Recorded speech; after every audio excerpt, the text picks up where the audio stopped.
The Murder Shelf Book Club contains disturbing content related to real-life crimes. Listener discretion is advised. There's something disturbing about the MacDonald case, something that has made me return to it again and again over the years. It wasn't the brutality of the murders. I've interviewed my share of mass murderers, including Ed Gein and Edmund Kemper. I was afraid of something even more chilling, that MacDonald was innocent. He had been made to witness the savage deaths of his family and then was wrongfully convicted for their murders. I wondered if people needed him to be guilty because the alternative was too horrible to contemplate. And that's from Errol Morris, the author of our book today, A Wilderness of Error. Welcome to the Murder Shelf Book Club. This is episode 21.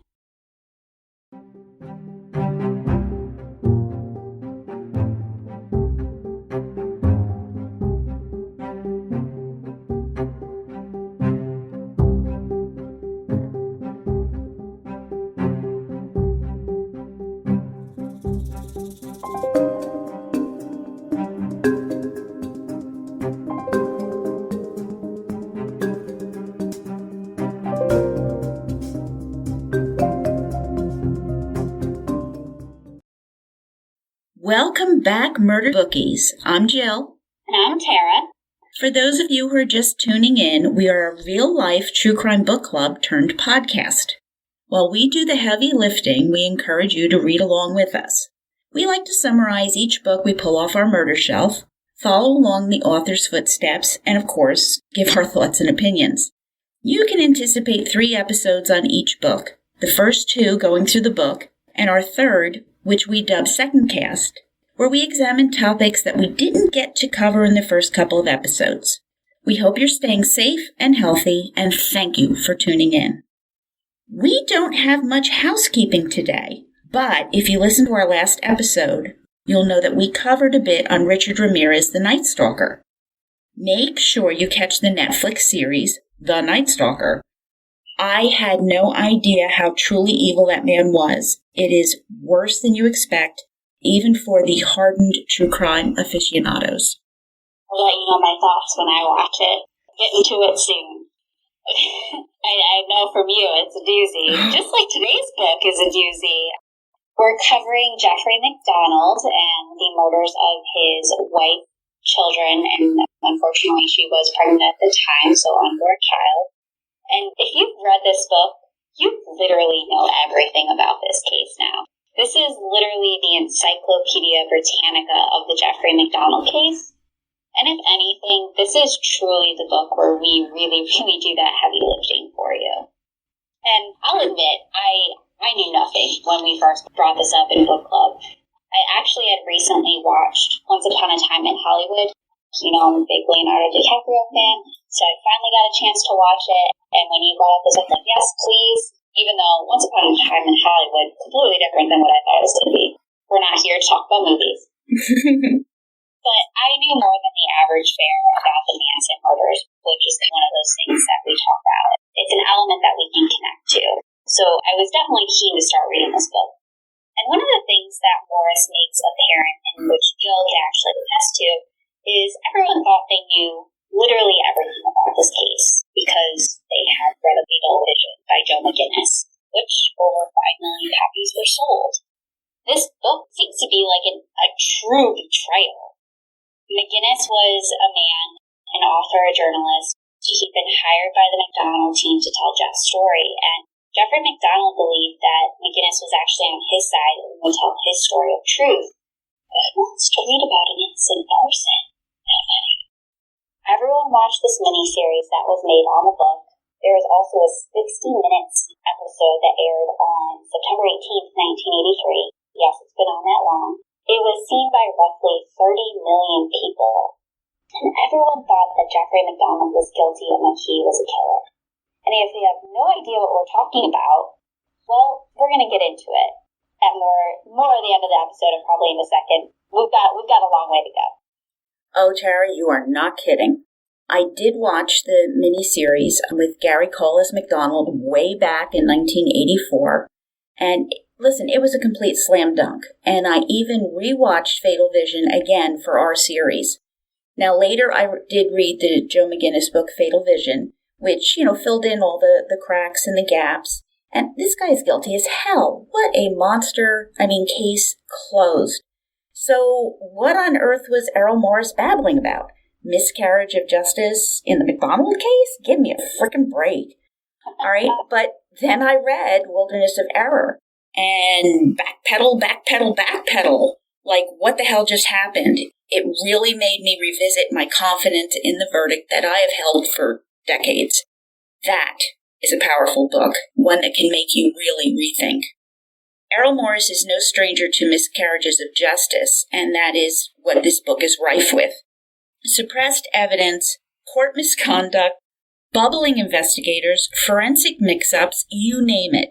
Morris spent about 4 years working on another case, ultimately ending in the creation of the 1988 release of The Thin Blue Line. This documentary circles around Randall Dale Adams, who was tried and convicted for the murder of a Texas police officer, Robert Wood, and focused on inconsistencies, incongruities, loose ends throughout the case. Ultimately, Morris helps free Adams from prison after deriving a confession from the actual killer, the original suspect, Davis Harris. Hence, you can see why the MacDonald case was so intriguing. Oh, absolutely. Considering that he just freed a man, you think he might have some of that success later on. Can lightning strike twice, do you think? I don't know. We'll find out. Exactly. So, Morris suggests, and this is a quote from the book, what happens when the narrative of a real-life crime overwhelms the evidence? When evidence is rejected, suppressed, misinterpreted, or is just left uncollected at the crime scene, simply because it doesn't fit the narrative. But before we get too far into the story, Jill, we're in book club. What are we eating? I'm hungry. Oh, okay. All right. Well, I'm glad you asked. Since we are down south, this is occurring in Fayetteville, North Carolina, I thought we'd get into something incredibly popular in the region, a Southern pimento cheese spread. I have to admit, it's a personal favorite of mine. I do have some family down in North Carolina, so this has become a regular part of my snacking. Yeah, sadly, not just during book club or holidays. I like this, okay? Now, I always keep my eye on ease of preparation, and this is one bowl. You dump the ingredients in, you beat it, and you are ready to serve it. Crackers, my preferred method, veggies, tea sandwiches. It's ready for whatever you choose. And I want to thank you, allrecipe.com's Queen Renee, for this particular recipe because it is really, really good. Tara, we have one robust, flavorful book club. All of our food's so delicious. Can't wait to go back for a buffet. Yeah. We'll have the recipe on our blog. Yep. So, I'll eat anything cheese, and I love a good cheese spread. Easy, crackers, bread, whatever.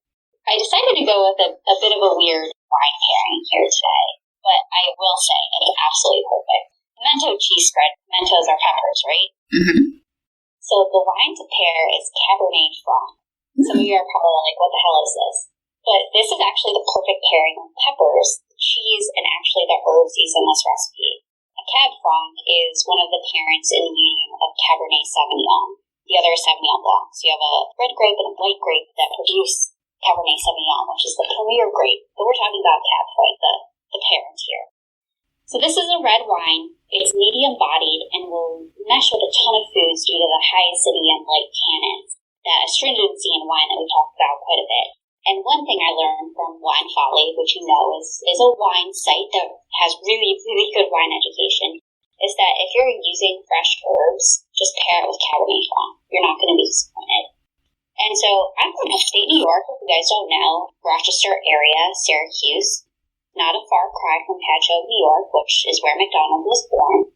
I'm more versed in Finger Lakes wines. Cab Franc is one that I'm actually decently versed in than anywhere else, especially from a New York standpoint. A nice one I was able to go back to is the 2016 Dr. Constantine Frank Cabernet Franc. And this is a beautiful little vineyard at a nice spot on Chica Lake, which is a Finger Lake. The wine was aged for 18 months in French oak and presents with nice red fruit flavors, bell pepper, and a hint of chili pepper. The pepper characteristic is really interesting. It's usually good for a white, but maybe not in a red. You're either going to love it or you're going to hate it, and I really think you're going to like it with this cheese bread. We're getting into science. The flavor is caused by some aroma compounds called methylpyrazines. And these compounds occur naturally in Capt vines as a natural defense system against pests, and therefore will ultimately culminate in that grape. So if you do get your hands on some Capt, just decant it for about 30 minutes or get an aerator, put it in the bottle, pour it out, just get a little air to it, and it will even those flavors out of it. And depending on where you are, this particular bottle will cost you about $12. If you get it from a premier region, it may cost you a bit more, but up to you where you want to get it from. So let's dive in. Well, let's go then. All right, so right away, Morris sets his vision for the book. I'm going to quote now. Let me describe the movie that I imagined. I wanted to cast Gary Cole, the actor that played MacDonald in the TV miniseries, and use him for my own reenactments of the case. I would juxtapose the reenactments with scenes from the original TV movie. And it would be a version of Rashomon, a film by Akira Kurosawa, with competing narratives and different points of view. Here it would be by the same actor. Such a movie, I thought, would open the case back up and show how critical evidence was ignored or suppressed, how evidence that was introduced does not confirm MacDonald's guilt. It could help people think and decide for themselves. I stopped. The studio executive across the table clearly wanted to say no. She paused and said, "We can't make that." I asked why. "Because he's guilty," she said.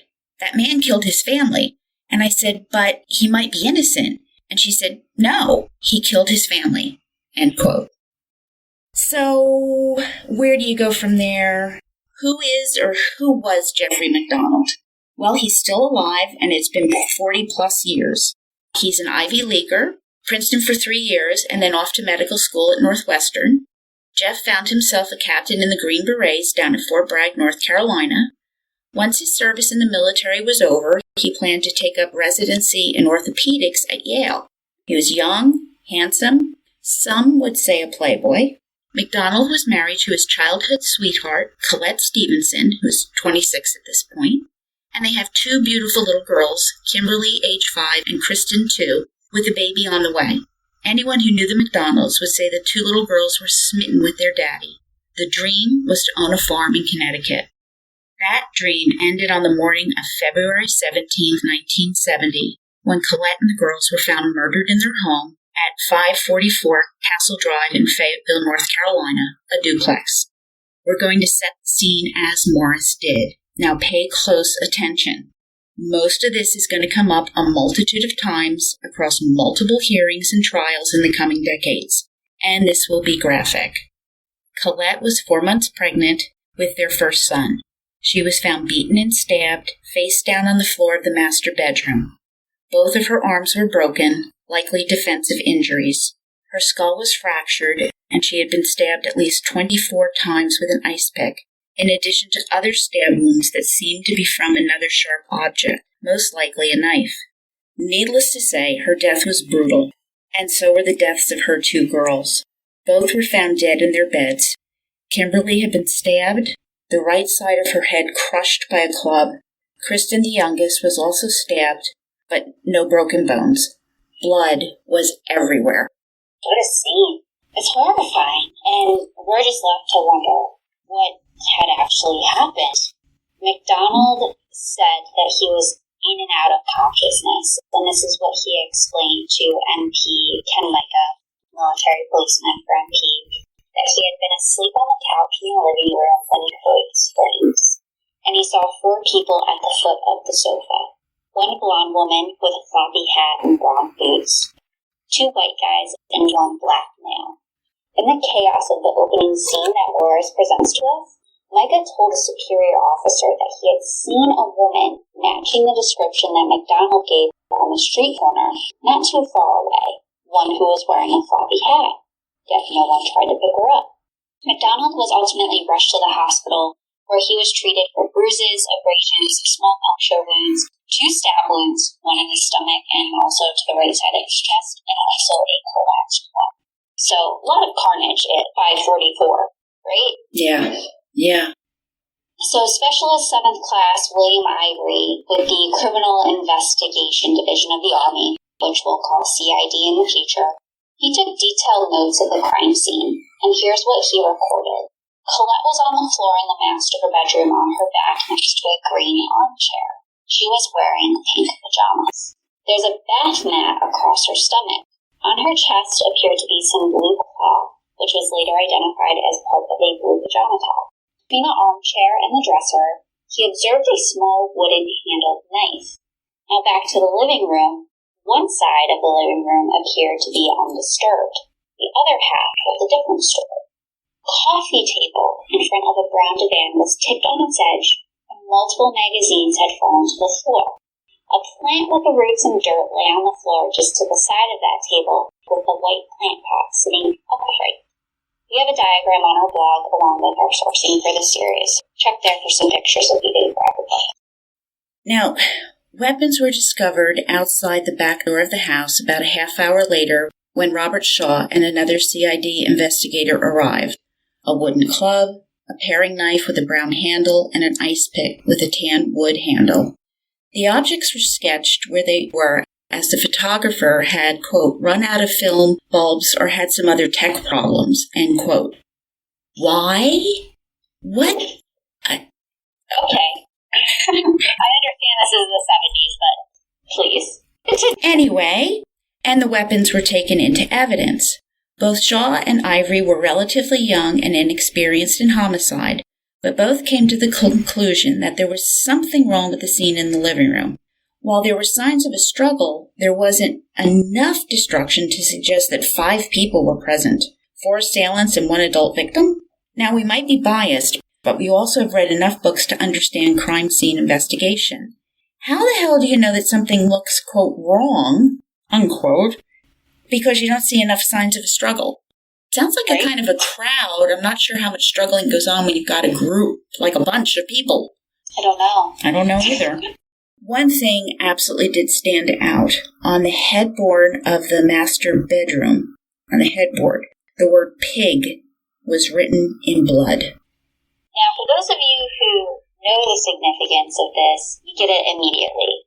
If not, Morris is going to fill you in as soon as you read on into the next chapter. Backstory, roughly 6 months earlier, prior to this, on August 9, 1969, Sharon Tate, the wife of Roman Polanski, who I brought up Once Upon a Time in Hollywood earlier, she was also 8.5 months pregnant, and along with some of her friends, were shot and stabbed to death at Polanski's home while he was away in Europe. The next day, Leno and Rosemary LaBianca were found murdered in the same fashion. At the Polanski home on Cielo Drive, the word pig was written on the wall in Sharon's blood, and at the LaBianca home, death to pigs and helter skelter were written on the walls in blood.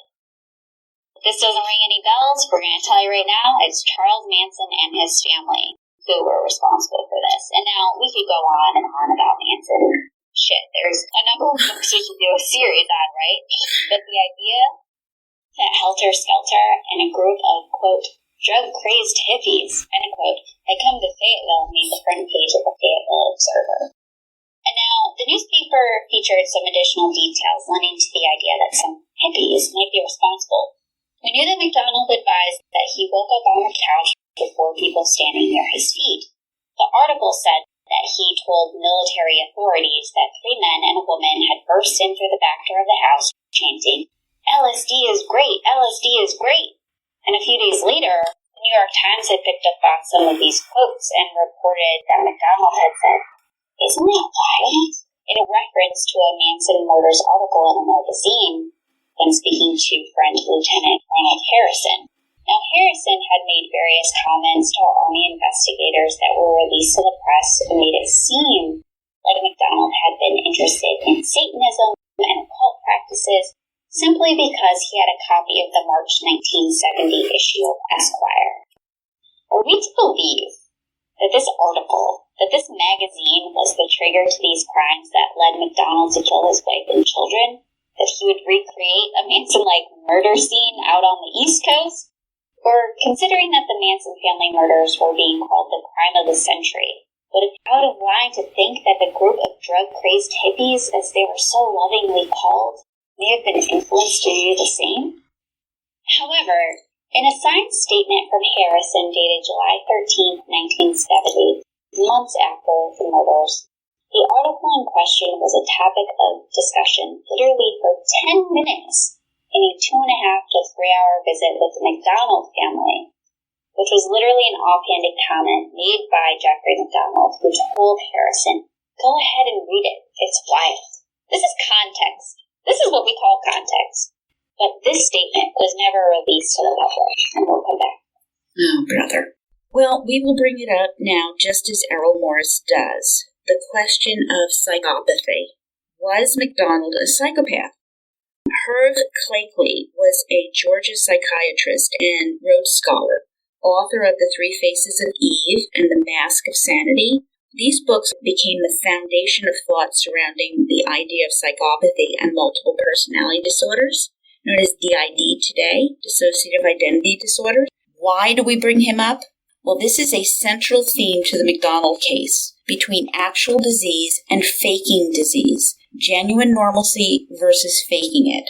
We've talked about the mask before, the one that slips. Was MacDonald wearing it? Was there a monster lurking beneath? Remember who we defined as psychopath. Ted Bundy, Ed Kemper, Dennis Rader, Richard Ramirez, the list goes on. And some of them are able to walk among us because they come across as likable, genial, charming, nice. But this is camouflage to the predatory nature within, the lure that pulls you in to the point where you cannot escape. And when the mask slips, you see what lies beneath, and it's too late. All right, keeping this brief, Dr. Robert Hare is a criminal psychologist, and he created a very, very useful checklist for determining the depth of psychopathy that I find really useful in characterizing the behavior for us. And it uses both an interpersonal and a social domain for organizing. The interpersonal describes glibness, superficial charm, conning and manipulation, a grandiose sense of self-worth, pathological lying, lack of empathy and remorse, callousness, a refusal to accept responsibility that is found in the psychopath. Now, the social domain delves into impulsivity, irresponsibleness, restlessness, this parasitic aspect of their lives, poor behavior controls, lack of goal setting, lack of achieving.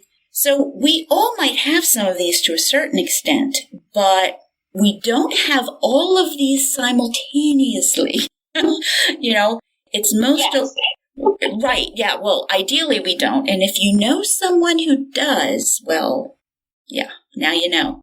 Most alarming with the psychopath is the lack of emotion that they experience. They mimic, but they don't actually feel like we do. They see how we look when we're feeling X, so they look like that too. And succinctly, that is your basic psychopath with all the bells and whistles. As far as MacDonald goes, he's very goal-oriented, successful. He's achieved a lot. So I don't see that parasitic or irresponsibleness per se. Perhaps a restlessness, giving rise to an aggressiveness in his career, his workout schedule. He does seem controlling, and certainly not a lack of control in his life. Was he emotionally distant, selfish, callous even? Yeah, probably he could be that. I think he was the son in this family and the center of their world, and probably the dominant one whose needs came first. I could definitely see that. Yeah. Now, Jill, 2 words. Coffee table. Oh my God. If you've read this book, you know you're already in it. MacDonald was first brought in for questioning on April 6, 1970, read his rights, declined to have his lawyer present. The interview was conducted by CID Chief Investigator Franz Bredmer, Agent William Ivory, and Agent Robert Shaw. Both the latter had been at the scene of crime. And this is what MacDonald said. and would be the story he maintained. 2-year-old Kristen was asleep with Collette, and Kristen had wet the bed. MacDonald picked her up and brought Kristen to her own bed, but he couldn't remember if he had changed her or not. However, he had decided to sleep on the couch and not wake Collette, who had been sleeping soundly. And Jeff woke up on the couch with a girl standing at his feet holding a candle. His first thought was, why the heck is she holding a candle? And then it just went to shit from there. Before the first blow to his body, he remembered someone saying, kill the pigs, Aston's groovy. MacDonald recalls being on the couch, then being at the end of the couch near the hallway, and he saw the top of some boots, but it wasn't what they had said in the papers. They weren't white, they were brown. So, we'll see this come up a little bit here and there. This has literally been misreported for 50 years. MacDonald said he saw brown boots. Brown. Not white, brown. Yeah. However, he was alive, but the rest of them were dead. And the investigators were quick to note that something seemed funny to them about the living room. Again, how do we know this? But they said it was too tidy, too neat for the struggle that MacDonald was describing. And MacDonald was the murderer, and he had somehow staged the crime scene to make it look like he had been attacked. And in comes the coffee table, the flower pot, and a stack of magazines. Now, Chief Investigator Gardner said that a number of people had tipped the coffee table over to try to recreate the scene. It was top-heavy. It went all the way over onto its backside when hit, so literally flipped, legs up in the air, and even pushed this chair out of the way. And it should have been upside down when it stopped, not leaning. At the scene, the magazines were under the edge of the table. However, according to Gardner's tests, they would have landed on the floor away from the table. So the plant and pot always go straight out. Of course, MacDonald's like, why would I stage the scene? Like, why would I do this? And they all wondered why the pot would be standing up. And MacDonald says, apparently, don't know much about my family and myself. I'll tell you that. I'm bright, aggressive, I work hard, and I had a terrific family, and I love my wife very much. And this is the most asinine thing I've ever heard in my whole entire life. Yeah.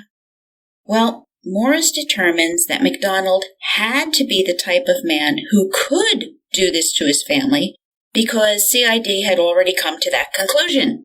Yes, they had come to that conclusion, so they needed to make it fit. The next day, on April 7th, Jeffrey MacDonald was named as the Army's prime suspect in the murder of Collette, his 2 young daughters, and his unborn son.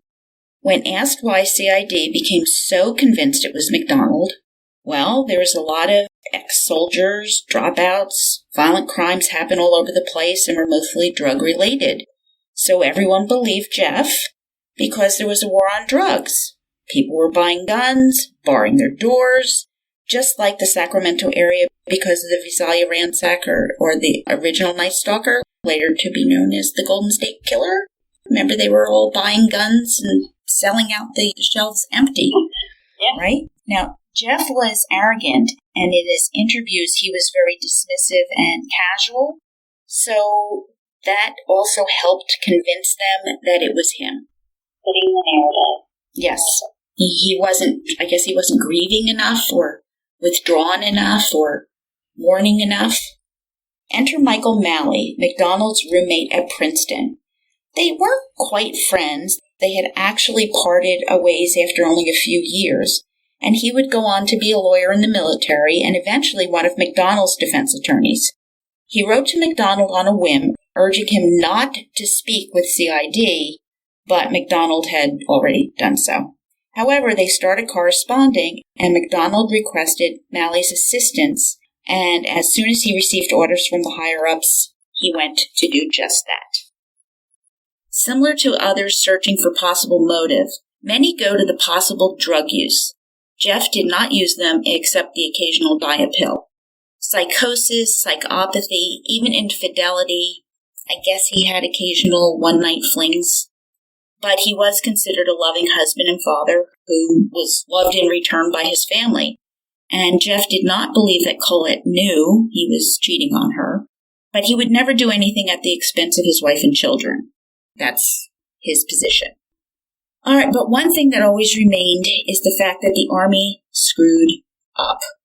They were sloppy, they were bullies, didn't matter MacDonald is formally charged on May 1st, 1970. MacDonald's lawyer, Jim Dalbat, asked Nally to join the defense team. Nally and the others believe that if Jeff was guilty, he hid it really well. Absolutely. Now, for the Army's Article 32 hearing, Mally's job was to find character witnesses. And having a likable defendant is kind of important, right? Right. So he found that MacDonald was well liked at home in Pachaqua by his classmates and acquaintances. Freddie and Mildred Kassab, who are Colette's mother and stepfather, said, "Oh, we love Jeff. We'd do anything." And they were adamant that MacDonald was innocent. Now, this is a key point. Remember that. Nally also noted the lack of physical evidence, a crime scene that was utterly destroyed by the military police, the lack of care in gathering evidence, and the biggest thing, no apparent motive. What is an Article 32 hearing? Well, it's not a court-martial. It is a preliminary investigation to decide whether or not to proceed to a court-martial. So it's comparable to a grand jury hearing, defense lawyers, prosecutors, witnesses, but no jury. So it's just an investigating officer. Colonel Warren V. Rock was that investigating officer, and he was assisted by legal advisor by the name of Hammond A. Beale. A young Captain Clifford Summers presented the case against MacDonald. The hearing began on May 15, 1970. The defense team included non-Army lawyers Bernard Siegel and Denny Eisman, in addition to military lawyers Jim Dalbat and Michael Nally. And their first order of business was that they had not received critical evidence, including crime scene photographs, lab reports, and autopsy reports. The case was postponed until that July, as it should have been, in which the team was able to review the requested documents and conduct some interviews. This will become an ongoing theme, MacDonald's defense team not being privy to critical evidence to help prepare in MacDonald's defense. And when the hearing resumed on July 5th, 1970, it was actually closed to the public. It was Freddie Kassab, MacDonald's father-in-law, Colette's stepfather, who strongly suggested to President Richard Nixon that the proceedings should be open to the public. His request was ignored. At the hearing, Specialist 4th Class Kenneth Micah was called as a witness. He was also one of the first MPs to arrive at the scene. We remember talking about him, hopefully. His testimony provided a description of the untouched crime scene. However, photographs taken later in the morning were different from what he had seen. 3 photographers had to be called to the scene for various reasons, and when Bernard Siegel, MacDonald's lawyer, asked to describe a photo from a second set, he noted that Colette's midriff was exposed. Now, Micah recalls that her stomach was covered when he first saw her body, and this wasn't the only occasion of disagreement. Coffee table overturned, a missing wallet, an upright flower pot. Photos serve as a record of the crime scene. What happens when the photos are taken after the crime scene has already been changed? You get a wilderness of animals. Of course you do. The title of the book. Micah even described a man at the crime scene that he didn't quite recognize, who was wearing jeans and an army field jacket. It was this man that moved the flower pot. So, conclusion, the crime scene was a contaminated mess. We literally have MPs giving evidence against the government theory that MacDonald had staged the crime.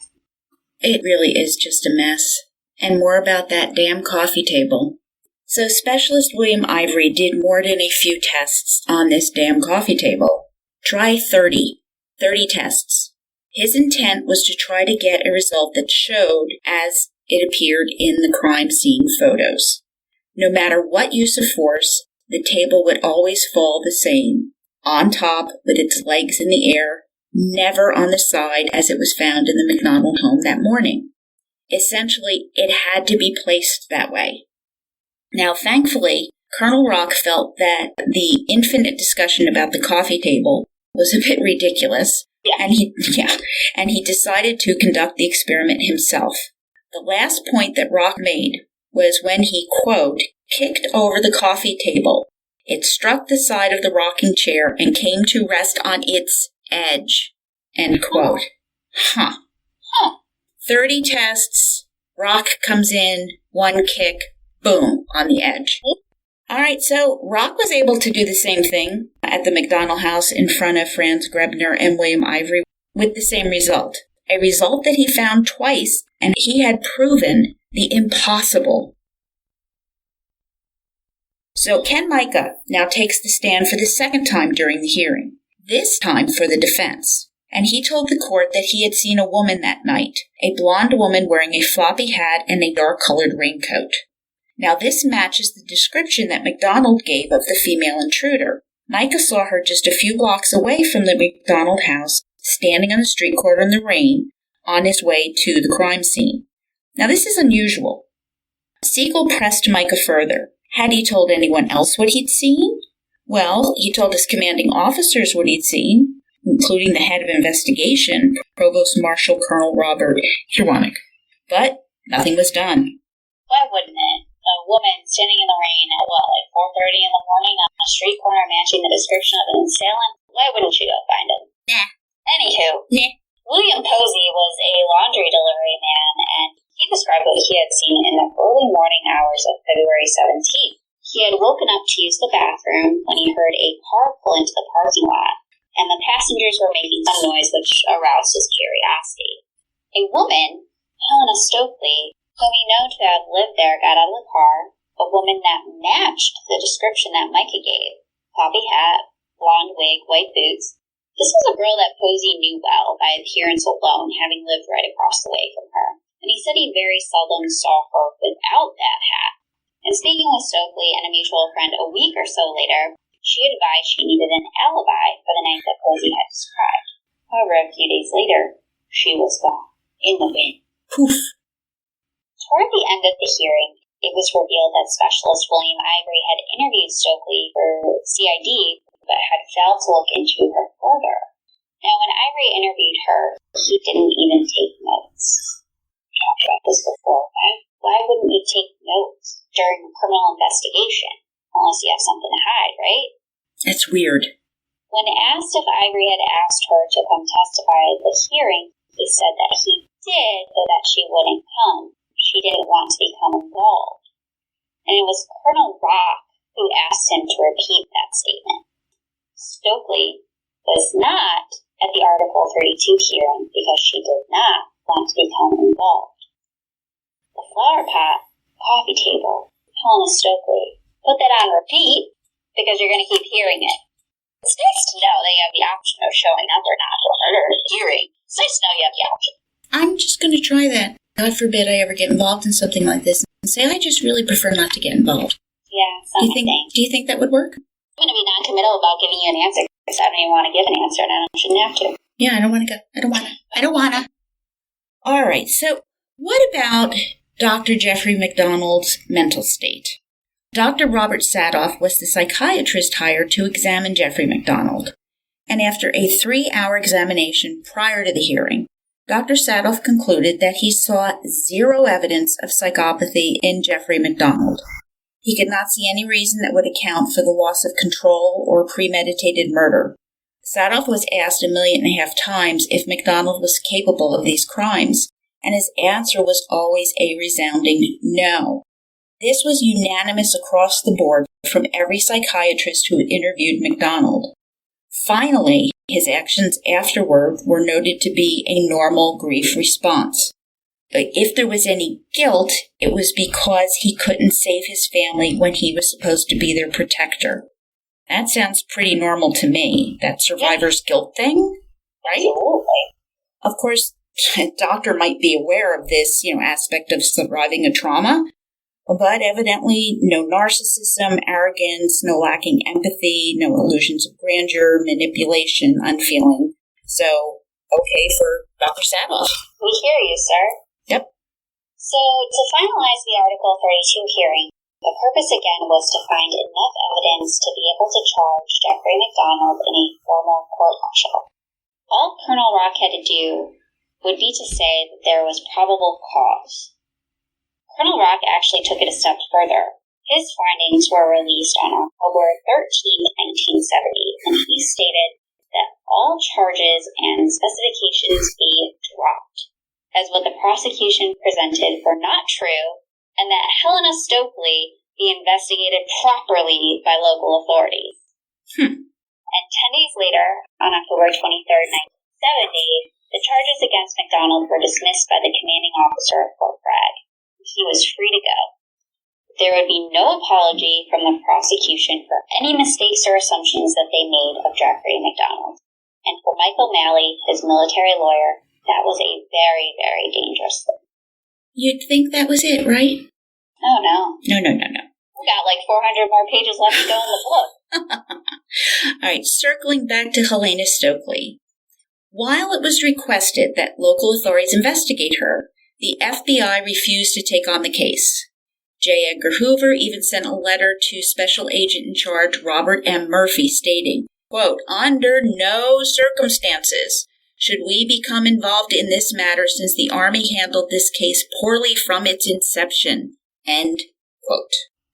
So think about it. Even Hoover is talking about how awfully this case was handled, and he wants his hands in everything. That's powerful that he's like, nope. Not this one. Nope. So, December 1st, 1970, Jeff MacDonald was honorably discharged from the Army. He left Fayetteville and went back to New York City. His father-in-law, Fred Kassab, sent a letter to every congressman, senator, even the vice president, advising them of how the Army had mishandled the case, the lack of fingerprint analysis, fingerprints being destroyed, no inventory taking of belongings in the house, and the ridiculous assumptions like, quote, "When hippies kill someone, they let the body stay where it falls. They don't move it," end quote. Meaning that, MacDonald is surely guilty as Kimberly's body had been moved. Hippies don't do that. I'm so glad there's been extensive study on hippie murderers and knowing that they didn't lose the body now. It's good. Good research. Yeah. Holy moly. Although MacDonald was cleared, obviously the case still remained unsolved. And MacDonald was still a possible suspect, so don't let him off the hook here. But it was mainly because there's no one else. So a congressman by the name of Allard Lowenstein had agreed to help with the case and had arranged for MacDonald to be a guest on the Dick Cavett show. It was a part of a campaign to have the case reopened and get these horrible murders solved. And MacDonald's appearance attracted a lot of attention, not for the right reasons. Dick Cavett recalled that his, quote, affect was all wrong, just totally wrong, end quote. And the impression that he gave to Cavett and his audience was that he was more concerned about the wrong committed against him by the Army than he was focused on finding the killers of his family. Morris had the opportunity to review the footage of the Dick Cavett interview. It's on YouTube.com, and readily admits that there is something weird or off about his affect. And Jill, you watched it too, right? Oh, I did. But wouldn't it act a bit strange too, maybe if you were on a network television show for the first time, discussing all of this? Hey, I was nervous the first time we were recording, sitting in my own house, okay? So I can't imagine. I can't imagine being on television talking about something so horrific as the murder of my entire family on national television. He certainly did not talk about the family. He did talk about the Army botching the case. But they did botch the case. So I'm not sure how normal or abnormal that was. I mean, Dick Cavett might have more experience interviewing people than certainly I do. But that's that. I mean, Don't sell yourself short. But anyway, not happy topics by any means that we're discussing. It didn't really matter what everyone else thought. Freddie Kassab had watched, and he did not like what he saw. From there on, his relationship with his son-in-law would be forever changed. Now, I really did dwell on this a little bit, and for comparison purposes, I watched Dick Cavett's 1971 interview with Roman Polanski, the husband of slain actress Sharon Tate, who was killed by the Charles Manson family.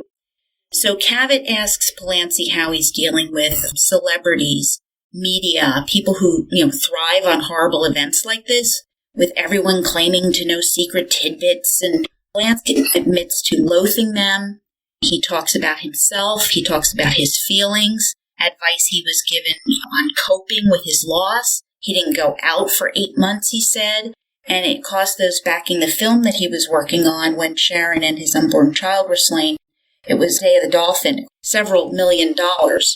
So Roman Polanski doesn't discuss Sharon at all. He does talk about his new film, Macbeth. Now, granted, the Manson killers were caught by 1971, while, according to MacDonald, the killers of his family were still at large. But Polanski does not mention Sharon losing his family. Not at all.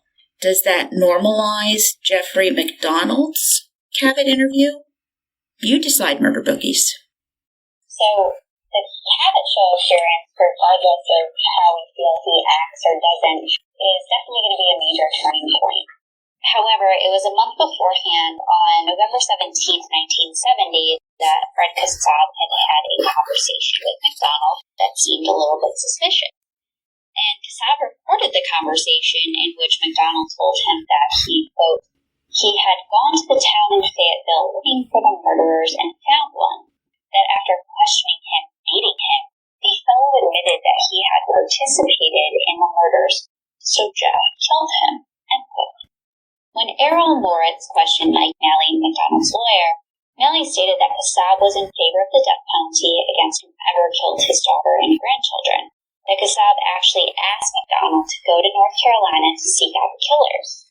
And from what Malley knew, again from MacDonald, is that Capt had become difficult. And this was a normal request now. Vigilantism. He knew that MacDonald wanted to put it all behind him and may have concocted a story for Capt that had backfired. And MacDonald had lied to Freddie, and that was a terrible, terrible, terrible idea. So you decide to tell Freddie that you killed the guy who murdered his daughter. You know, I can empathize with the wanting to move on and put this horrible tragedy behind you. I can understand Freddie and Mildred's grief and their pursuit of the perpetrators and how draining this might get, but to make up some murder shit and think that's gonna solve the problem? It tells me that MacDonald was really desperate and grasping at straws here, because this is just beyond bizarre. Oh, absolutely. And don't get me wrong, when you read the book, you'll see how persistent Capt actually was, writing all those letters to the government, being all over on top of everything, super persistent as all hell. I'd imagine that MacDonald was just like, stop. Yeah. You know, if Jeff is truly innocent, this had to be so difficult, speaking to Freddie and Mildred all the time, tearing the scabs off the wounds, reliving the heartache, because you know that they're coming up, and what else are they talking about? You know, he's living in an apartment by himself. His family is gone, dredging it up again over and over. I can really see it from Jeff's perspective here. I could see how it would wear you out, but the only way to make Freddie stop was to make up a crazy story. I mean, desperate times require desperate measures. Whew. Definitely zigged when he should have zagged, boy. That's a tough one to walk yourself backwards out of. So, anywho, the CID agents who were investigating their own co-workers' actions during the original investigation, so we have Peter Kearns and Jack Pruitt now, they actually turned their sights back onto MacDonald on January 15, 1971. And some of the first notes from the investigation included time spent interviewing MacDonald's neighbors, the Kalins. And now the Kalins had a young, attractive daughter named Vicky who babysat on occasion for Jeff and Collette. And the CID was interested in the possibility that there was something else going on between MacDonald and Vicky, who frequently gave her driving lessons. Oh, good grief. I know, but Vicky was adamant that nothing had happened. And the notes then turned to another item, which were unsourced hairs, which we'll talk about a little bit more in our next episode. Vicky's younger sister, Pamela, actually dyed her hair blonde and recalled occasionally using a brush belonging to the MacDonalds when she would also babysit for the family. So, again, a relevant detail as we move forward. And remember also, too, the MacDonald had said that the female intruder had blonde hair and that there were hairs that were found at the house that were unaccounted for. So, on February 7th, Agents Kearns and Pruitt consulted with a man named Dr. Brussels in New York City. He believed that MacDonald was lying about the hippie intruders and that they should look for an ulterior motive, that he was covering up for what initially started as a family fight. He could not fathom that these hippies could commit these crimes, that they would have been too lethargic from being high on LSD. They just don't move by. Right. Right. It was Errol Morris's impression that Brussels had not read about the La Bianca murders committed by the Manson family. Just with the MacDonald murders, items from the household were used as weapons of opportunity. Valuables were left, not stolen, left. Yet this is what the investigators took to be true because he was an expert. Not to mention the fact that he had never even examined MacDonald. Dr. Brussels never examined him. So I don't know how Dr. Brussels could have missed Helter Skelter. Crime of the century. There's a lot of crimes of the century, but whole other episode. But this was pretty big, right? Yeah. But another CID officer, Richard Mahan, was responsible for investigating Helena Stokely. Ding, ding, ding. However, just as she refused to attend the Article 32 hearing, she denied all requests to provide hair samples and fingerprints. What we do know is Stokely was an informant in 1969 for the local narcotic detective, Prince Everett Beasley, in which he helped make, in which he helped make a significant amount of drug busts. Needless to say, they're pretty close, cop and informant, right? So Mahan tries to use their relationship to his advantage. Yeah, I would too. And from the start, Stokely's involvement in the crime has always been a question mark. From Beasley on March 1st, 1971, he wrote, "She again told me she had no knowledge of this night after 12:30 a.m. and that she does not know for sure what happened." Another police officer she worked with, Jim Gaddis, this time in Tennessee, also utilized her as an informant. He recalls her asking him about the MacDonald case and seeing if he could figure out if she was still wanted for questioning. He wouldn't be the first to catch her contradicting herself about the events of that night. In a pre-interview prior to a polygraph, it was determined that due to a, quote, mental block, she doesn't remember the events of that night, not even her whereabouts. However, she was convinced that she participated in the murders of Collette MacDonald and the children. So here we have a confession, not active participation, but that she was there. It was revealed that there was a possible motive, that she and others were angry with Captain MacDonald because he would not treat them with methadone for drug addiction. And this is a statement that she's going to later retract and say that she thinks she heard of him prior to the murder. So, one, we're angry for a very specific reason, then next we think we heard of him. But then, did MacDonald refuse to treat addicts with methadone? Is this even a thing? I don't know. We don't know. It was never addressed. And Helena also admitted to owning and frequently wearing a pair of white boots, a floppy hat, and a blonde wig during February 1970, the month of the murders, and following the crime, she got rid of all of them. So remember, Jeff said the woman he saw was wearing brown boots, and this has been misreported again and repeated again for 50 years. Finally, Helena tells investigators that she knew the identity of the murderers, and if she were granted immunity, she would divulge the information. That's a big word for a girl who's high on drugs. Mm-hmm. When push came to shove, the day she was to take the polygraph test, her story became vague again. She said that she had been incorrect in her statements and that she only suspected some people of committing the homicide. However, the polygraph administered on April 24, 1971, concluded that Stokely was definitely convinced that she had been present the night of the murders, quote, in her mind. So, by thinking she was there, she said she was there, but it's only in her mind, so we can't really take her word for it that she was actually there, even though she said she was. Wait, do you follow? I don't. I can't even follow my line of thinking. Oh my God, this is so frustrating. I can look on your face and you're like, Tara, what the hell are you saying? But that's literally what was said. You're right. Well, if people are confused, that's good, because so are we. So, you're not going to believe it. You are not going to believe it. Let me guess.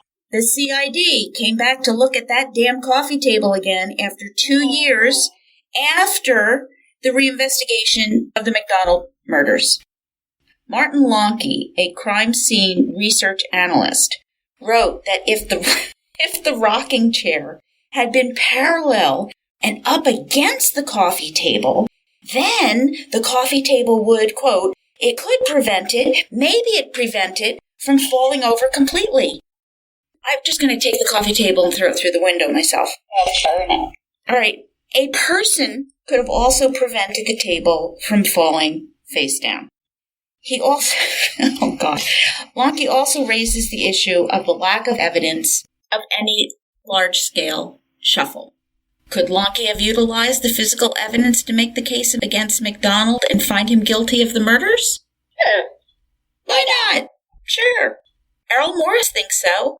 In speaking with Lonke, it seems that he was more concerned with MacDonald being a closeted sociopath than the evidence that was available to him, that he is guilty, and he had rigged the crime scene. Although not a psychiatric expert, he would tell Morris that a psychopath sees himself as completely normal and that he would not understand the natures of his crimes. He called it, quote, a monster with amnesia, and then posits that MacDonald doesn't remember what he's done, so he can deny that he's done anything. Sure. I think we've read more books about psychopathy than this dude has. I know I have. I have a murder shelf. I do too. Hopefully our murder bookies are starting daily. So, following the investigation of Kearns and Pruitt, Morris takes us back to the Cassavs. So, at first we have Freddie. He was MacDonald's champion. He was literally doing everything in his power to prove his son-in-law's innocence. And as we explained earlier, there are a couple of turning points for the Cassavs. One, the phone call where MacDonald had said he had taken care of the murders. Two, the Dick Cavett show appearance. And finally, when MacDonald decided to move to California after taking a job as the director of emergency medicine at St. Mary's Hospital. Not bad. Nice position. Exactly. It seems that Freddie may have actually been suffering from a little thing we call spite. So, in November 1971, he wrote an angry letter to MacDonald for him not visiting when he had made a visit to Long Island. And the rift grew further as MacDonald tried to put the past behind him. And by 1974, Cassab began writing letters asking for an indictment against his son-in-law. What Morris points out is that the same claims in the indictment would appear in multiple investigations over the course of decades.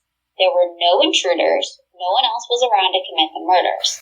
How can you determine what evidence was actually a part of the crime or result of the sloppy investigation immediately thereafter?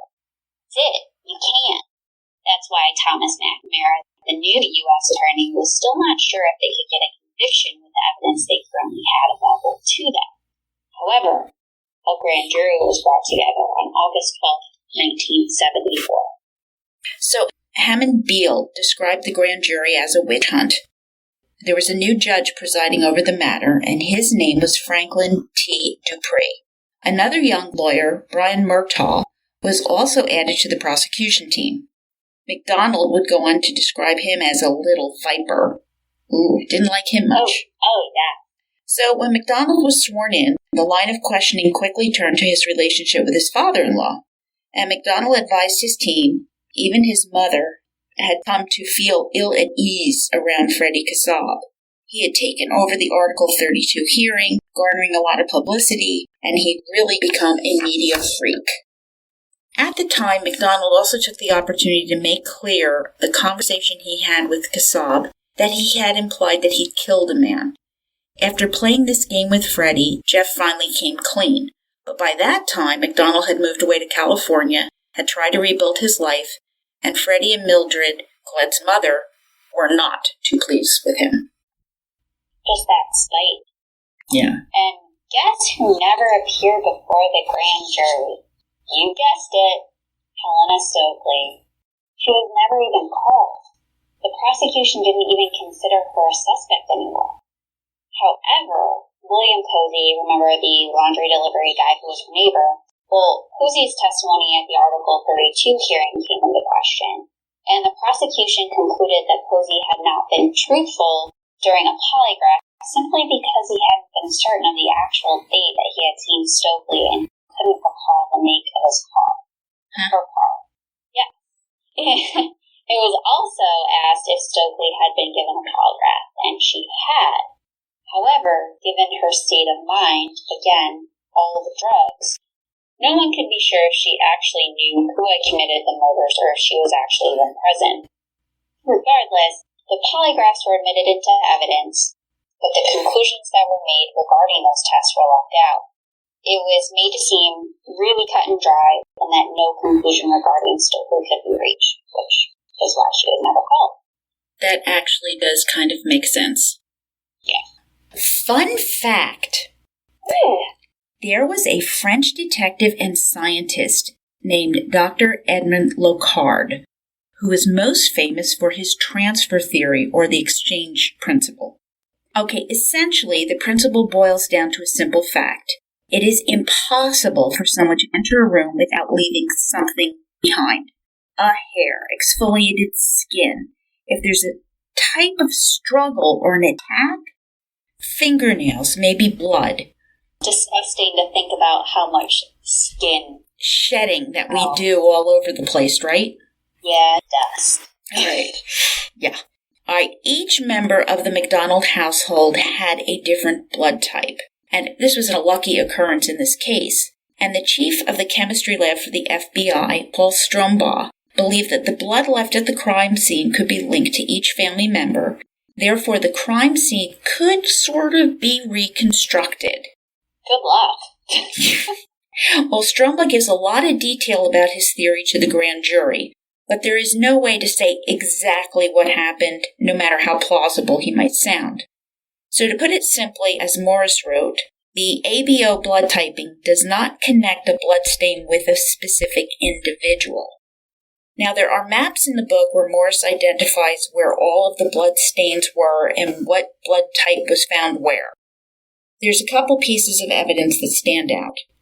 One was a speck of O-type blood found on MacDonald's glasses. Now, this could easily have come from a patient at the emergency room where he was working that day. Yeah. Right. The FBI knew about it, but it was never brought up to the grand jury. Therefore, the jurors became convinced that the blood had come from one of his daughters, Kristen, because her type was O. The second were some bloody footprints coming out of Kristen's room that were in Colette's blood. Strombaugh said that MacDonald had created them when he stepped in her blood trying to drag her body from one room to another.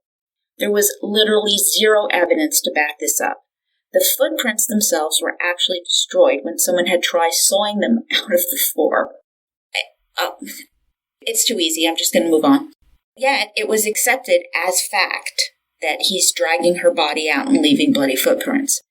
They could have been MacDonald's. They could have been someone else's bare feet. I mean, who knows at this point? Sloppy police work. Though they did have police witnesses that these footprints had existed.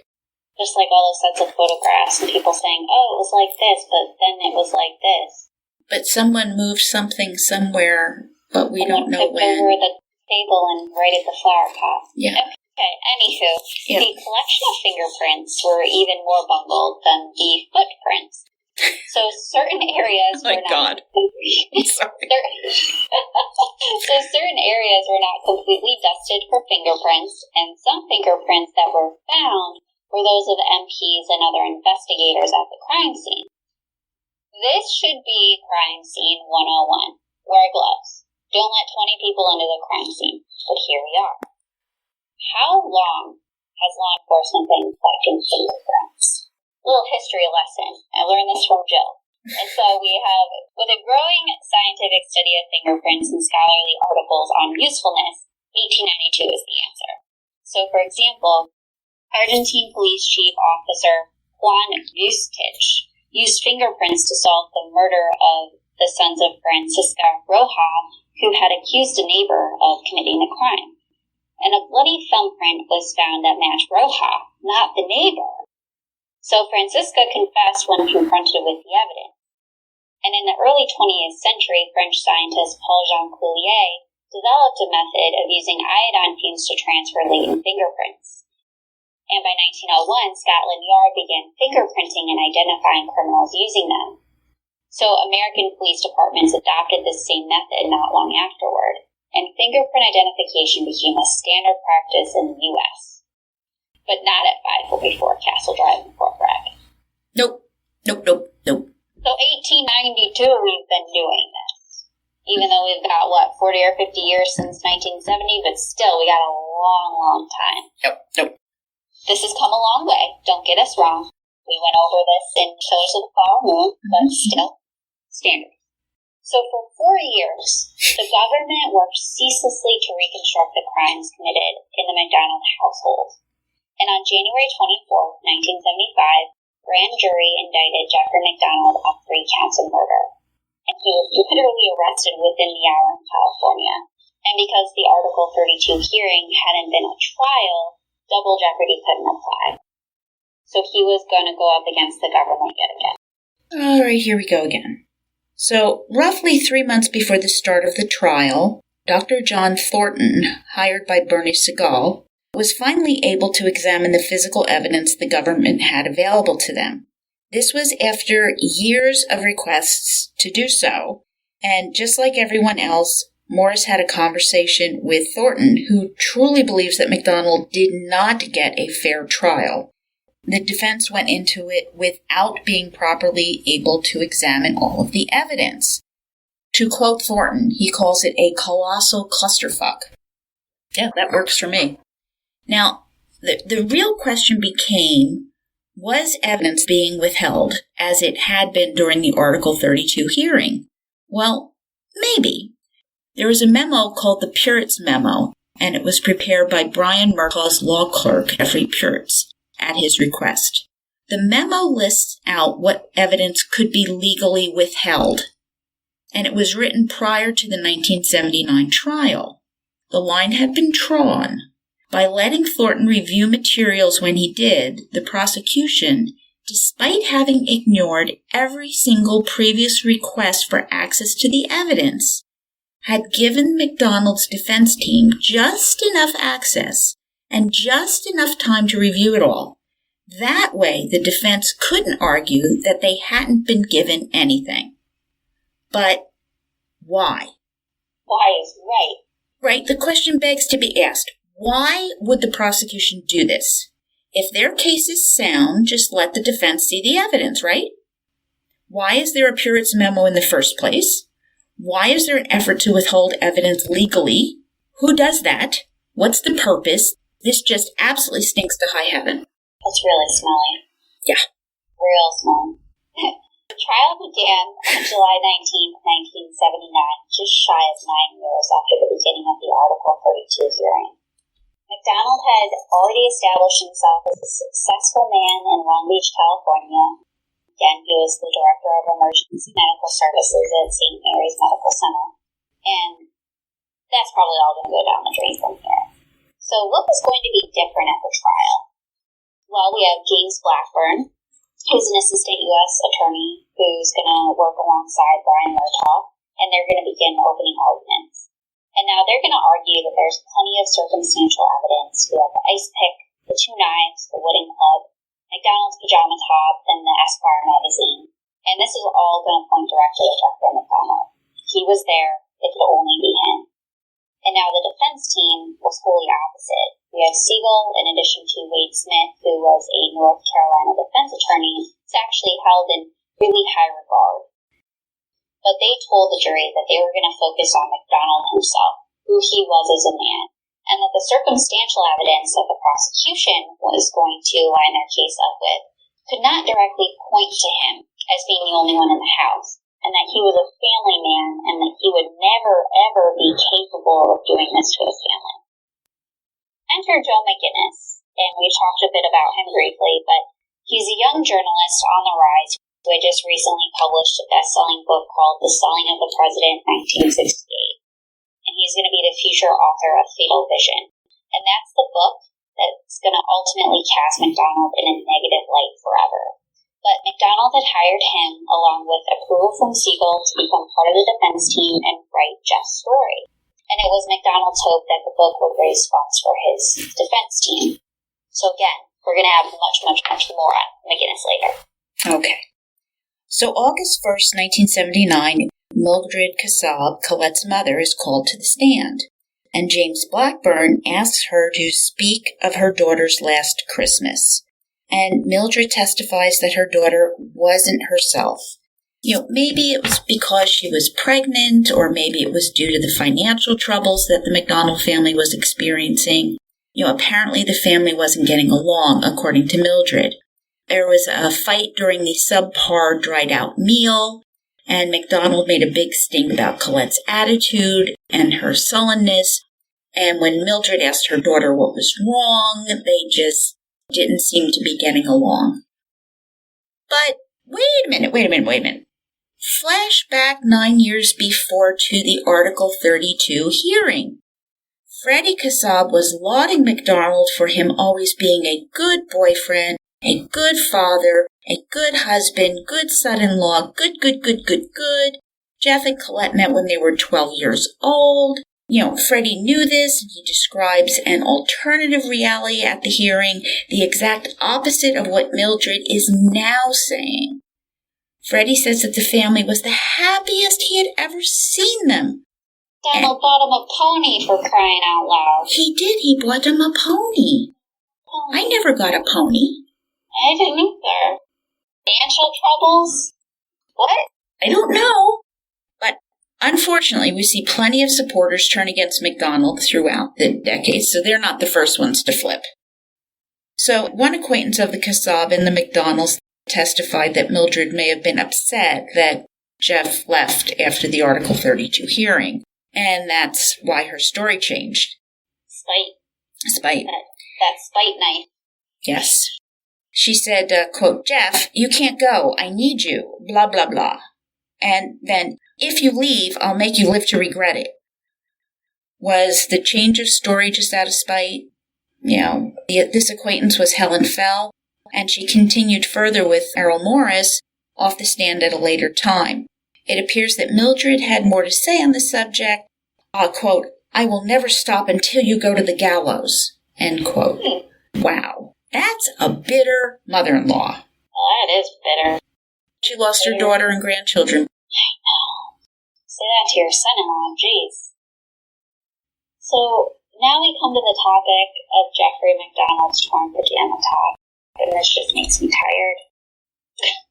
Remember, it was found covering Colette's body, torn, blood-soaked, full of holes.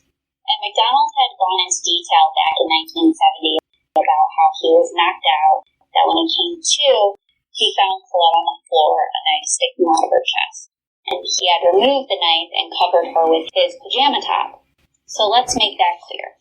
He was wearing a pajama top at the time of her death, according to him. Okay. So the version we get from Fatal Vision is a little bit more complicated, and Paul Stombaugh, our FBI forensic expert, believed that he could prove that Collette had been stabbed through the pajama top, that MacDonald had placed it over her and stabbed her through it. Why would he do that? Doesn't make any sense. But let's follow this. So the dialogue that we get from the TV series is that, quote, "She had 21 ice pick wounds. We discovered that if you fold the actual pajama top the way it was found on top of the body, the clean-cut holes match the pattern of 21 ice pick stabbing." End quote. How can we be sure of that when Morris points out that there are different sets of photographs taken at the crime scene, that the pajama top is in 2 different positions folded in various ways? Where the pajama top was actually found is even disputed. But it gets worse. Collette was wearing a pink pajama top. Stombaugh and Shirley Green, who was another forensic technician, they never tried to match up the holes in both shirts. I'm sorry, that's crazy. Green also said that the varying size of the holes wasn't even considered either. So needless to say, the government couldn't prove how the stabbing occurred. All right, so since the prosecution couldn't prove that Jeff had stabbed Collette in the master bedroom, they were now going to go after MacDonald's story. All right, his version of events.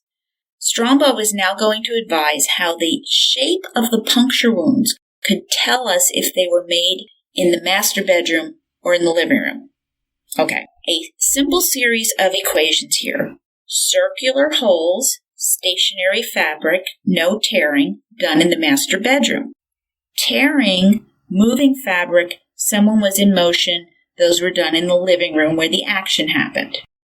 But guess what? John Thornton, the defense forensic expert disagreed. He utilized a moving target, a ham attached to a moving sled in his experiment, and found that even when stabbing a moving target with an ice pick, holes were produced without tearing. He repeated this 50 times. 50 perfectly good hams down the drain. The holes were circular each time, no tearing, and the prosecution couldn't disprove MacDonald's story of the events that took place. But at least the defense could poke holes in the prosecution's theory. Is this even science? I mean, do we know? I don't think we know. I think the ham stabbing, the attack on the hams is more plausible than trying to figure out what holes line up with a pajama top, and you're not even matching it up with the other pajama top that you're saying that he stabbed her through 2 layers of fabric. So I don't know. It's all crack science. With conflicting crime scene photos as to what the pajama top looked like on top of Collette. I'm going to go with Thornton here, though, and say that the ham theory. We're going with the ham? I'm going with the ham. 3 eggs and a ham? Yes. So, August 10th, 1979, we're at the midpoint of the trial. And here's where we move into a really long chapter on the March 1970 issue of the Esquire magazine, which is Exhibit 139. And remember, this came up for hours in the Article 32 hearing. The cover story was called California Evil and highlighted the Manson family, Satanism, all sorts of fun things. What can only be described as an odd exercise. Jack Crawley, one of the assistant U.S. attorneys, I can't keep track of all of them at this point. They're just names at this point. I have no idea. Exactly. He started reading from the magazine verbatim, with plenty of objections from the defense. But Dupree allows it to go on. 20 pages of trial transcript later. Finally, an objection to relevance from Wade Smith, which is actually his second. However, the prosecution is still allowed to continue. So Murtaugh and Blackburn, they're looking for specific words that would match up to MacDonald's story. Groovy, hippies, blonde, as if he'd stolen his description of the intruders directly from the magazine. They're literally just looking for any evidence to make their story fit. And Siegel actually moves to strike the whole thing from the transcript.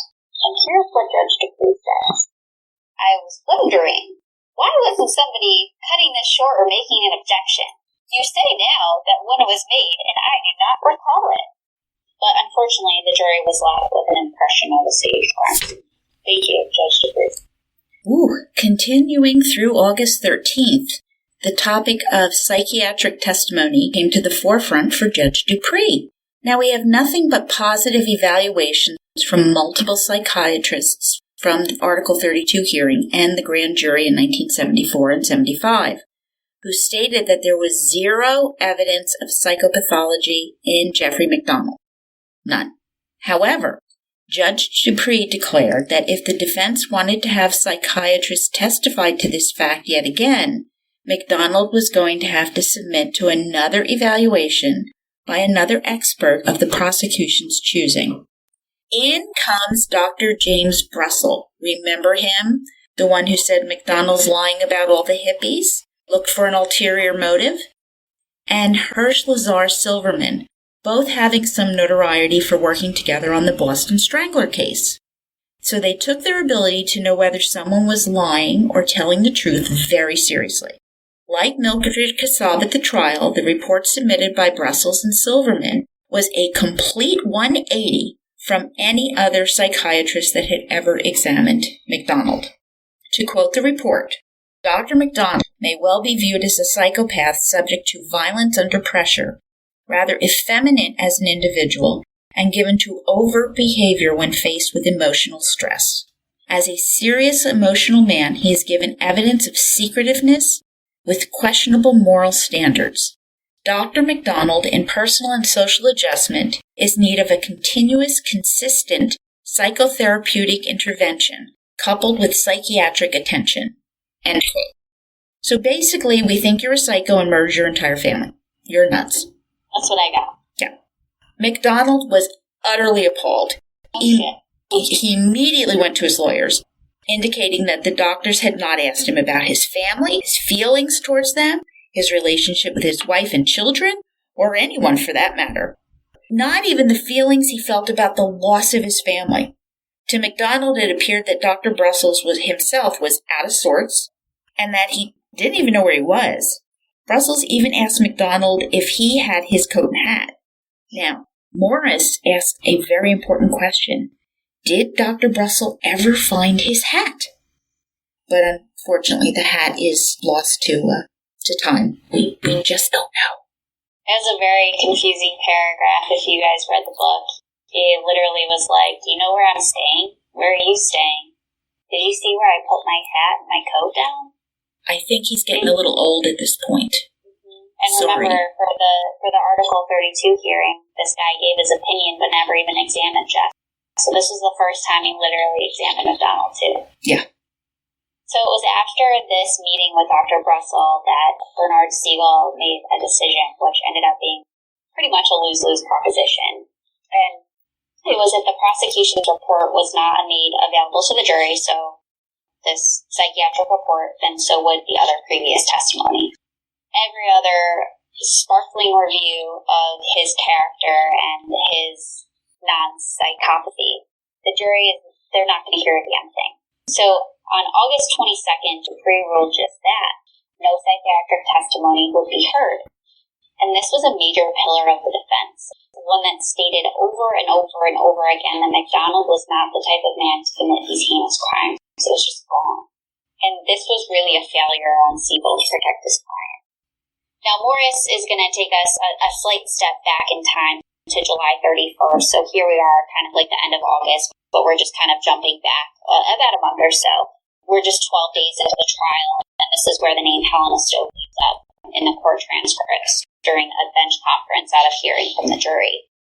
Dupree, despite the fact that he appears to be in favor of the prosecution already, he inquired about her whereabouts. No one can find her. And by August 13th, again, coming back to present time in the trial, she's still not found. Her parents are subpoenaed in hopes of finding her when Murtaugh drops this big bomb. He's been talking to her. He tells the court that it doesn't really matter. She can't testify to anything, so why should she be called? She thinks she's involved, and that's it. Again, pause, repeat, press play. She thinks she's involved. Utterly ridiculous. But, I mean, I understand that she's probably not going to be good on the stand, but if you think you might have someone who is involved in a crime, you'd think you'd want to investigate that a little bit further. Well, this is reasonable doubt, right? Yeah. You do want to, as a defense attorney, possibly point the finger at a likely suspect? Just saying. All right, so Stokely is finally located at the Pickens County Jail in Greenville, North Carolina. And August 17th, 1979, oh my God, Helena is called as a witness. Note, she is not represented by an attorney. So let us tell you, she does not paint a pretty picture of herself at all. She has a cast on her left arm, broken during an argument over drugs. She spoke quietly about her daily use of heroin and LSD, her fascination with witchcraft back in 1970, certainly endearing her to everyone on the jury and the court. She recalls many of the details we've heard over and over. She had a blonde wig, but she burned it. Like Lizzie? Oh, I digress, sorry. But why would she burn it? It was connected with the murder. Descriptive testimony from someone who supposedly doesn't remember a thing. And she even remembers getting rid of the floppy hat.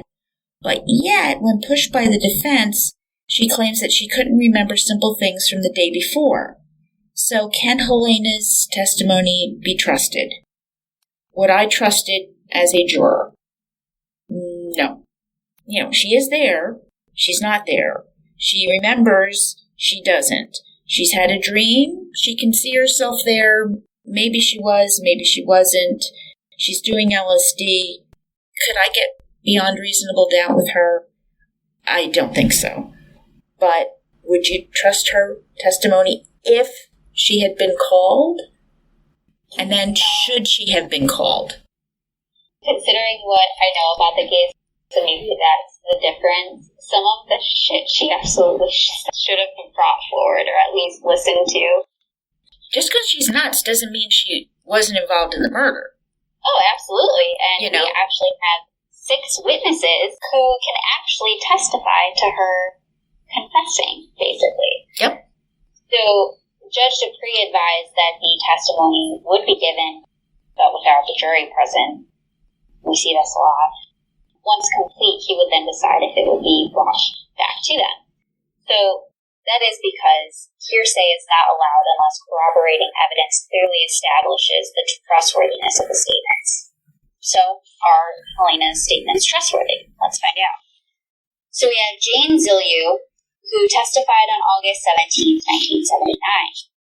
She said Helena had told her she could never go home because she was involved in some murders involving a woman and 2 small children, and that she had gotten rid of some clothing that could potentially link her to the crime. Later, when Morris spoke with Jane, she recalled that Dupree would overrule anything from the defense, and that a definite bias existed. There was also another guy named Charles Rudd Underhill, who was a Nashville music promoter who knew Stokely. And he recalled that she had confessed to him during the midst of a near panic attack, sobbing, saying they killed her and the 2 children. That's not really a confession, just that statement alone, but she described Kimberly and Kristen's room in great detail. And later, when Bragg said that he had seen pictures of that room, he looked at Stokely and said, that night, sitting on the side of your bed, you described everything that's in these photographs to me. You need to go in front of Judge Dupree and say, yes, I was there. Yes, I took part. And her retort was, no, I'll never step forward. Why should I go to prison when all I got to do is make off that I'm a drug addict and they won't take my word for nothing? The kicker, the pictures that the both of them were shown by the defense team were never published. Both of them wouldn't have seen them otherwise unless one of them had actually been there. All right, James Gaddis was an undercover police officer in Nashville, and he was to testify to the judge next.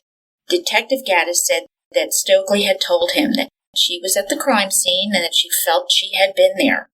Then Robert Brisentine, a CID polygraph expert who had seen her back in April of 71, he stated that it was like flipping a switch on and off. 1 minute she didn't have anything to do with it, the next minute she believed she was there. Brisentine later told Morris he felt her brain was so drug-addled that she could have been easily suggestible. But that's why he was always wishy-washy about whether or not she was there or wasn't there. He was already convinced that MacDonald was guilty. Then there was Prince Beasley, a now retired Fayetteville police officer. Remember he had utilized Stokely as the drug informant, right? So Beasley went looking for her the morning after the murders because she fit the description of the female assailant that MacDonald had described. She told Beasley, quote, in my mind, it seems that I saw this happen, but I was heavily on mescaline, end quote. She couldn't commit.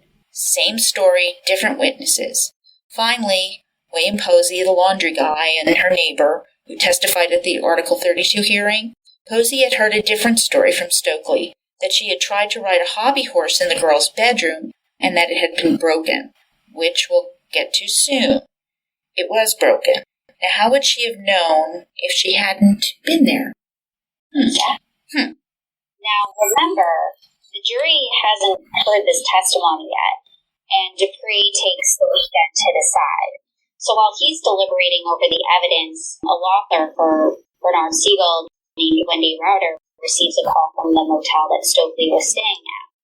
And Stokely had managed to get into a fight with her boyfriend, Bernie Davis, and the motel was looking for someone to get them the hell out of there.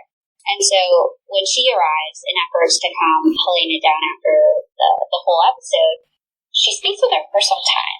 And Wendy's first impression is that she really isn't a drugged out husk as everybody seems to believe. She came from a middle class family. She had a father in the military who was pretty high up, and she told Wendy that she had the memory of holding the candle. She couldn't say that on the stand. And Wendy couldn't remember the exact phrase Helena used, but it was along the lines of prosecution will hate me /cry me /burn me. So take your pick, but that's pretty much echoing the sentiment she had made to Red Underhill when explaining why she wouldn't come forward. So Rauder told Morris that Judge Dupree had called her at the hotel, which is weird, right? How did she know she was there? How did he know what was going on? And Morris, in speaking with her later on for the book, asks her, do you believe that she was hidden by the prosecution? And Wendy's answer may or may not shock you at this point, but she says, quote, yes. Don't forget, it was a shock when the government found her. Siegel had been asking them for years, how can I find her? How can I locate her? I want to interview her. And the answer was, we don't know. Then within hours, they bring her in. How was she found in hours? I believe they knew where she was all along. I think she's absolutely right. God, this is such a mess. Mm-hmm. All right, that Monday, despite what Stokely had said to Wendy Rauder, Judge Dupree ruled that the evidence from the 6 witnesses who had heard confessions directly from Helena Stokely herself would be inadmissible because they were about as unclearly untrustworthy or clearly untrustworthy, let me say, as any statement I have ever seen or heard. I don't even know what you just said there. He's not admitting the statements, okay? However, the defense team could call witnesses. They just couldn't be asked directly about the confessions that they heard. So you can imagine how this part of the trial went. Objection, sustained. Objection, sustained. There is literally a page in the book where these are like the only words you see on the page. You know, the court won this round. The defense couldn't put a cohesive story that the jury could follow that would corroborate the fact that the 6 witnesses had heard Helena Stokely confess to being at the scene of the crime or taking part in it. However, Wendy Rauder was able to take the stand, and she was able at least to get out that Helena Stokely had confessed, and she was still continuing to do so. Hearsay. The judge decided it was unreliable, and hearsay. Look, if you believe MacDonald, you want to hear Helena. If you think he's guilty, you believe she's a drugged-out husk and totally unreliable. Helena seems intelligent enough to know, however, that it is in her best interest not to remember anything on the official record. Yeah. So Morris sidetracks here a little bit and talks about Siegel, and it was May 2011 when he actually spoke to him for the first time. And it would seem, as you can kind of pick up throughout all of this testimony, that Siegel and Dupree literally hated each other from the start. And by the trial in 1979, there was literally open hostility in the court. Oh, that makes for a wonderful situation and absolute fairness. There's a lot of fairness going on in this trial, let's get that straight. Yeah. Siegel described the case as having 4 legs. 1, the psychiatric testimony. 2, Stokely's confession. 3, the ruling on the Article 32 hearing. And finally, 4, the forensic evidence. They wanted to show how manufactured it all really was. But here we have Judge Dupree, who systematically cut off each leg of that table that Siegel had built. It was all down the drain. Blackburn and Martaw, the prosecution team, they were very concise in their closing statements. The proof was still in the physical evidence for them. MacDonald's pajama shirt fibers were found where MacDonald's statement indicates they should not be, and not where the struggle took place in the living room, for example, where they should be. It's actually quite moving. You can read to find out. However, Siegel opened with a statement that prosecutor Blackburn had said in his opening arguments. Physical evidence doesn't lie. They said it in the beginning. They said it now. Physical evidence doesn't say a darn thing because MPs trampled the scene, contaminated it, period.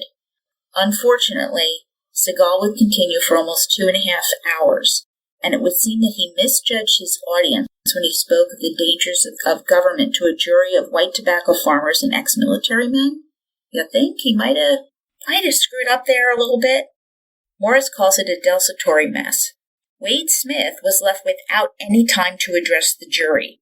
However, Blackburn and Murtaugh were gracious enough to give him some of their time. Oh, nice. Well, not that it would do any good, but on August 29th, the case was handed over to the jury, and it only took them 6 hours to find Jeffrey MacDonald guilty of 2 counts of second-degree murder for Collette and Kimberly, and 1 count of first-degree murder for Kristen. He was also sentenced the same day. Dupree gave him 3 consecutive life sentences. But that's not the end to the Jeffrey MacDonald story. Far from it, we are only getting started. And that concludes part 1 of our series on A Wilderness of the Error by Errol Morris. So join us next time for part 2, where we dive deep into the MacDonald appeal process, the impact of the book Fatal Vision. It's like there's a continuum here, A Wilderness of Error at one end and Fatal Vision by Joe McGinnis at the other. And more evidence that was withheld from the defense. More. There is more.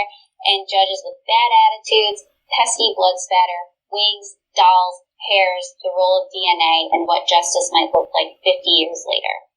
Errol Morris makes it very, very clear that MacDonald's conviction isn't quite as slam dunk as we had once thought. Well, get started on our next book, Murder Bookies, Lost Girls, An Unsolved American Mystery by Robert Kolker. This book is a compelling read. A journey into the lives of the victims of the unidentified Long Island serial killer, a.k.a. Lisk. We don't know what we don't know, but Kolker takes an investigative deep dive in what we do know. The escort business, sex work on the internet, the stigma of prostitution, and how little the public cares when they go missing. Despite their secrets, you'll feel you know each girl or someone like her, and your heart will break for each one, and the lives shattered because of their loss. So thank you as always for listening. Please reach out to us on Instagram, Facebook, or Twitter, or shoot us an email at JillandTara, JILLANDTARA @murdershelfbookclub.com. We'd definitely love to hear from you. And follow us or subscribe to our show on Spotify, Apple Podcasts, Google Play, iHeartRadio, Podbean, Stitcher, or anywhere else podcasts can be heard. We're everywhere, I think. We are. So just let our episodes pop up in there so you don't have to go searching. And if you can, leave us a 5-star review. It really does make a difference, and we certainly appreciate your feedback. So until next time, Murder Bookies, happy reading. Enjoy. Lots to look forward to. Written and produced by Tara and Jill, all rights reserved. It's always my favorite ending now.